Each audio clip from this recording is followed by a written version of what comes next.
What's up everyone, I'm Sebastian, this is Press Start Seb.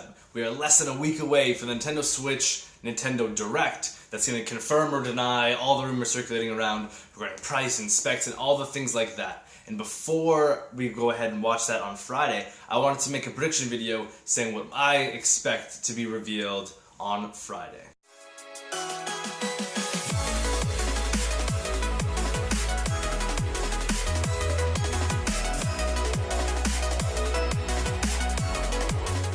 Now before we get started, I wanted to say thank you guys as always for sticking around watching the show. I'm going to be making my predictions, but I want to hear what you guys think is going to happen in the comment section below. You may agree with my predictions, you may disagree. There's a lot of rumors circulating around, so the field is kind of murky. So I want to know what you guys think down below. Also, on Friday when the Direct is out, I'm going to be doing my live reaction as I always do. So don't forget to subscribe to see that when it comes out. So first I want to talk about price, because that's going to be a big staple of this system. Because you can buy a PS4 Slim and an Xbox One S at such a discounted price now, and especially we saw Boxing Day sales and Black Friday sales, getting them at $300 is not out of the realm of possibility. So this puts Nintendo in a very interesting situation, because it's going to come with a less powerful console by default.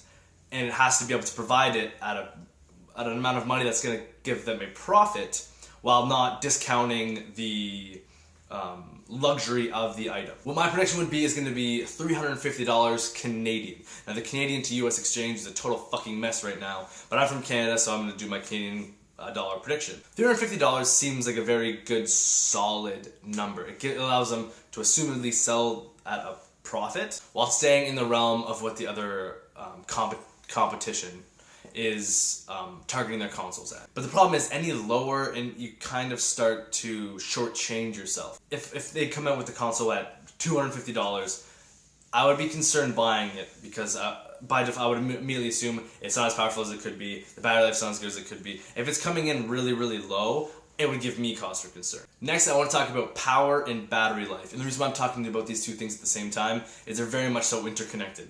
If the power is really, really high, chances are the battery life is going to suck. If the battery is really good, it means they had to make some sacrifices in terms of power. Now the rumors coming around for the power seem to be that it's going to be on par with the PS4 or Xbox, maybe a little bit better, maybe a little bit worse. For my prediction, I'm going to assume it's going to come in less powerful than what most rumors are reporting. Now the reason for that is the battery life. Battery life is going to make or break this console, like, without a doubt. If they're marketing this as the ability to take all of your games anywhere with ease, just switch it out and go and play, then you can't be limited by the battery. You can't have to be charging it every 2 hours, even every 3 hours. Most long plane rides or long car distances are longer than that. So I'm suspecting the battery life to be 6 hours and change, maybe plus or minus an hour or two. And the reason why I'm saying plus or minus 1 or 2 hours is going to be dependent upon the extensivity of the game you're playing. If you're playing a Skyrim, an NBA, or a Zelda, this is going to take a lot more. It's going to tax the console substantially more. And as a result, the battery life will probably shrink considerably. Whereas if you're playing a virtual console game, SNES, or Nintendo 64, I imagine the battery will be able to handle those games at a substantially longer duration, which is good because it gives you options. If you're going on a long car ride, you can play something that might not drain the battery as much, whereas if it's just kind of like an hour or two that you're going to be gone, slap in Skyrim, slap in Zelda, and you're good to go. I want to also talk about launch games, and more specifically Zelda, because we've been seeing a lot of it's getting delayed, no it's not, it's getting delayed, no it's not. My prediction is it's going to be there. It's going to be there, and it's going to be region specific. North America will have it, Japan will have it, and because it's being the main issue is localization, I could see it being delayed in areas of Europe, which has a substantial amount of different countries really close together with a lot of languages, which can make that localization problem substantially worse. In Canada and in the States, it's pretty much just English, and some places in the States Spanish, and then Japan, Japanese, and it's simple, kind of wash your hands of it, and then they'll delay the European release of Zelda maybe a couple months. For Nintendo, this game is going to be a console seller without a doubt.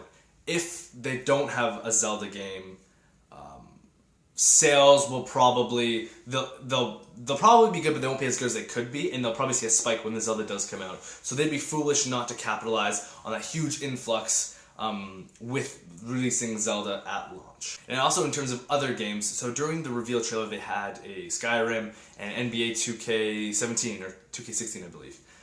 They also haven't officially released them, and I imagine during this direct we'll get those official releases, even though that doesn't really mean anything considering we've seen them. But I think this will just kind of stifle them to show that they're having a more expansive library. They'll be able to say, we're releasing with the Zelda, we're releasing with the Mario Kart, Splatoon, Skyrim, and they can just rattle off more names to make the library seem bigger than we kind of already assume that it is. I kind of finally wanted to talk about when do I think they're going to start selling the console or allowing pre-orders. I imagine that the moment the conference ends, they're going to have and the Nintendo Switch is available to pre-order right now. And then everything's going to open up to be pre-ordered online. I don't imagine in stores, but mostly just online portals. And the reason why is I want them to I think that they wanted to have the direct in January so they can hit that hype right before the launch in March. And this way, everyone's going to be super stoked with the content in the direct, that they're going to be much more, there's going to be much more impulse buy to go and buy it right away, based on everything they've just told us. Now I want to hear what you guys think in terms of predictions. Do you think that I'm accurate with some of mine, or I'm way off the mark? Like I said, they're my predictions. I'm kind of basing them on things that I kind of expect, and with Nintendo, there's always going to be a wrench thrown in there where it's going to be something totally out of left field that people will either love or hate, or they're going to have some kind of bad news. I'm hoping that there is no bad news, and the battery's going to be good, and the power's going to be good, and the price is going to be right. This is a lot riding on this for Nintendo, and I don't think they'll fuck it up. But it's Nintendo, who knows? Comment below, I want to hear your predictions, and don't forget to hit subscribe. I'm going to be doing my live reaction to the Nintendo Direct on Friday, so be sure to stick around for that. Thanks as always, guys. Take care.